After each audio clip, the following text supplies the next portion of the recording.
funga ndoa ili kuwawezesha vijana wengi kushiriki katika hafla hiyo.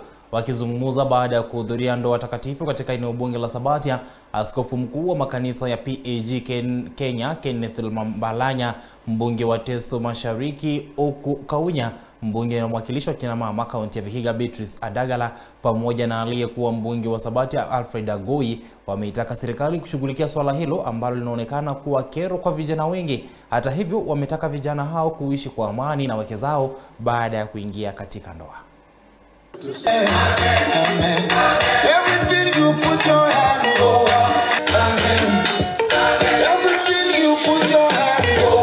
In the holy state of marriage, will you love, honor, and obey him?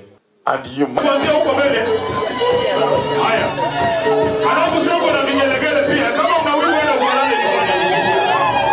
Sisi kama kanisa tunahimiza vijana wetu ya kwamba wasizoe tu maisha ya come we stay, ya kwamba wanakuja katika ushauri ili ya kwamba tukapate kuwashauri na kuomba pamoja nao, na imani ya kwamba mambo itakuwa sawa. Na pia nataka niombe serikali yetu ya kwamba watusaidie, maana tunaona ndio sahi kuna vitabu za ndoa, tuko na Marriage Act 2014.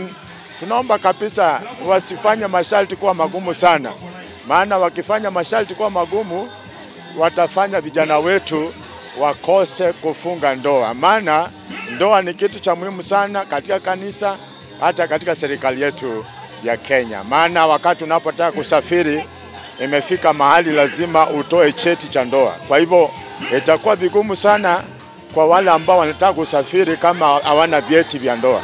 Lakini ningeomba ya kwamba na kuhimiza ya kwamba serikali yetu ijaribu sana vile iwezavyo ikaweza hata kupunguza fees. Vijana wengi wamelalamikia ile pesa ambayo inalipishwa na serikali kuwa kulingana na Marriage Act na ile rates ambayo imeletwa hivi karibuni ilikuwa imeongezwa kiwango ile ambayo inafanya hawa kutoweza kuoana. Ni kweli hivyo kwa serikali imeongeza, na tungependa kuhimiza serikali ipunguze ada ya ambayo inalipwa kuhusikana na harusi. Pia mimi na wenzangu kwa bunge tutajaribu kuangalia hizo vipengee ambayo ili tushuruteshe serikali na kubadilisha haya hizo ada. Please have children. Not one, not to have enough. So I want to congratulate you. I want to say God lead you. I've been there for more than 30 years. And some of the tricks we use, which you have to use, put cotton in your ears when Lavender is talking too much. So this unity, at least our son and daughter have brought a great unity to us, and this is how we should live. You have received a lot of advice, and I'm sure that's how you are going to live. Ask me, I've been in marriage for over 30 years, and here I am.